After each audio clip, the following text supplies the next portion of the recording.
Hello, everyone. I'm back again. Today is September the 7th, 2025, and I'm going to be picking up in Genesis chapter 31. And this is titled Jacob Flees from Laban. And it reads Jacob heard that Laban's sons were saying, Jacob has taken everything our father owned and has gained all his wealth from what belonged to our father. And Jacob noticed that Laban's attitude towards him was not what it had been. Then Jacob then the Lord said to Jacob, Go back to the land of your fathers and to your relatives, and I will be with you. So Jacob sent word to Rachel and Leah to come out to the fields where his flocks were. He said to them, I see that your father's attitude toward me is not what it was before, but the God of my father has been with me. You know that I've worked for your father with all of my strength, yet your father has cheated me by changing my wages 10 times. However, God has not allowed him to harm me. If he said, The speckled ones will be your wages, then all the flocks gave birth to speckled young. And if he said, The streaked ones will be your wages, then all of the flocks bore streaked young. So God has taken away your father's livestock and has given them to me. In breeding season, I once had a dream in which I looked up and saw the flock were streaked, speckled, or spotted. The angel of God said to me in the dream, Jacob. I answered, Here I am. And he said, Look up and see that all the male goats mating with the flock are streaked, speckled, or spotted. For I have seen all that Laban has been doing to you. I am the God of Bethel, where you anointed a pillar, and where you made a vow to me. Now leave this land at once and go back to your native land. Then Rachel and Leah replied, Do we still have any share in the inheritance of our father's estate? Does he not regard us as foreigners? Not only has he sold us, but he has used up what was paid for us. Surely all the wealth that God took away from our father belongs to us and our children, so do whatever God has told you. Then Jacob put his children and his wives on camels, and he drove all his livestock ahead of him, along with all the goods he had accumulated in Padan Aram, to go to his father Isaac in the land of Canaan. When Laban had gone to shear his sheep, Rachel stole her father's household gods. Moreover, Jacob deceived Laban the Aramean by not telling him he was running away. So he fled with all he had, and crossing the river, he headed for the hill country of Gilead. So the next part is titled Laban Pursues Jacob. It reads, On the third day, Laban was told that Jacob had fled. Taking his relatives with him, he pursued Jacob for 7 days and caught up with him in the hill country of Gilead. Then God came to Laban the Aramean in a dream at night and said to him, Be careful not to say anything to Jacob, either good or bad.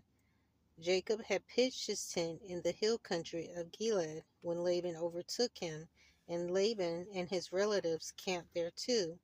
Then Laban said to Jacob, What have you done? You've deceived me, and you've carried off my daughters like captives in war. Why did you run off secretly and deceive me? Why didn't you tell me so I could send you away with joy and singing to the music of tambourines and harps?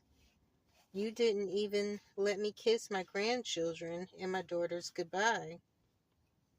You have done a foolish thing. I have the power to harm you, but last night the God of your father said to me, Be careful not to say anything to Jacob, either good or bad, now that you have gone off because you long to return to your father's house. But why did you steal my gods? Jacob answered Laban, I was afraid because I thought you would take your daughters away from me by force. But if you find anyone who has your gods, he shall not live in the presence of our relatives. See for yourself whether there is anything of yours here with me, and if so, take it." Now Jacob did not know that Rachel had stolen the gods. So Laban went into Jacob's tent and into Leah's tent and into the tent of the two maidservants, but he found nothing. After he came out of Leah's tent, he entered Rachel's tent. Now Rachel had taken the household gods and put them inside her camel's saddle and was sitting on them.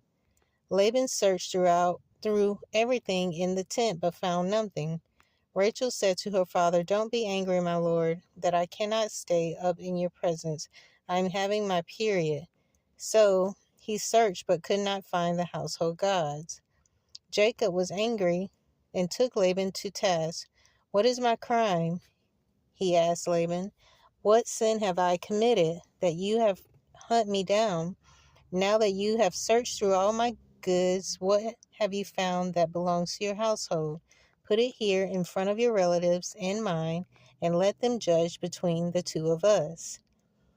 I have been with you for 20 years now. Your sheep and goats have not miscarried, nor have I eaten rams from your flocks. I did not bring you animals torn by wild beasts. I bore the loss myself, and you demanded payment from me for whatever was stolen by the day or night. This was my situation. The heat consumed me in the daytime, and the cold at night, and sleep fled from my eyes. It was like this for 20 years. I was in your household. I worked for you for 14 years for your two daughters and 6 years for your flocks, and you changed my wages 10 times. If the God of my father, the God of Abraham, and the fear of Isaac had not been with me, you would surely have sent me away empty-handed. But God has seen my hardship and the toil of my hands, and last night he rebuked you."